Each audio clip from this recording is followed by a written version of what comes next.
The inspiration behind this exhibition was really about a photograph that I found in an album that I was assembling for my mother, which recorded her on the streets of Prague, where she'd been living in 1947 and just after the war. And it shows her with a friend standing on the streets looking radiantly happy and youthful. And then not sort of a year later, she would have to flee the city. They fled communism. She spent 2 years in Germany before she received safe passage to Australia as a refugee and displaced person.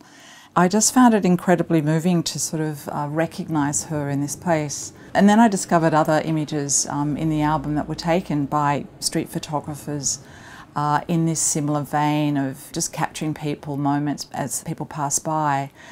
And as I started to talk to others about this phenomenon, people started to say, oh yeah, I've got pictures like that. And I thought, wouldn't it be amazing to sort of bring those out, uncover them, retrieve them, and consider how the city looked, how people behaved, and so on, and then make comparisons to today.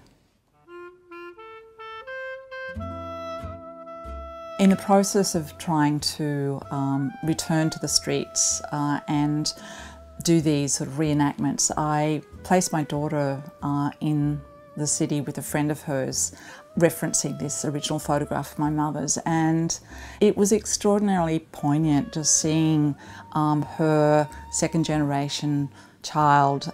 It was quite moving. Yeah, it was a way of kind of connecting to that past. I wanted to, select a number of works that I could revisit through the descendants and so on. And I chose images largely to do with the compositions, the light, but then learning a little bit of the stories behind them when people had sort of provided that. We returned to these locations that were generally fairly identifiable, sometimes difficult.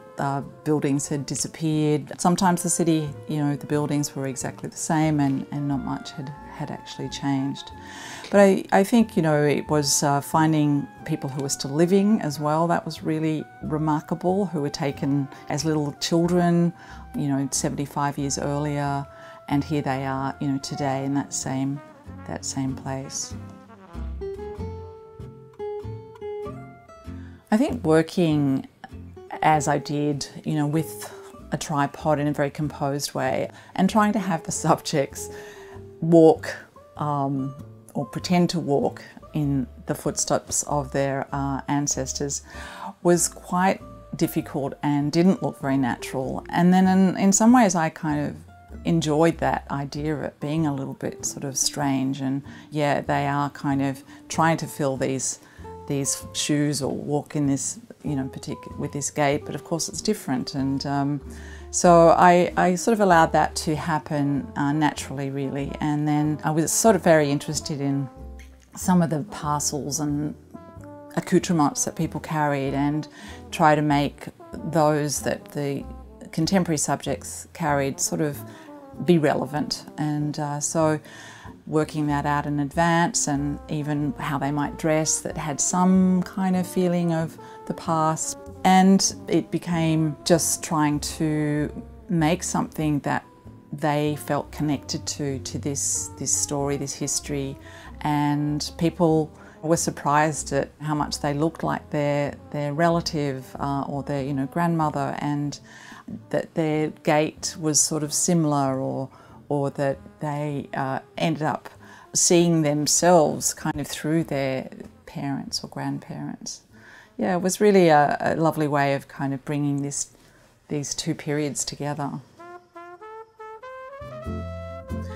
I think this collection of street photographs is so important because it documents and records a place and its people at a particular time.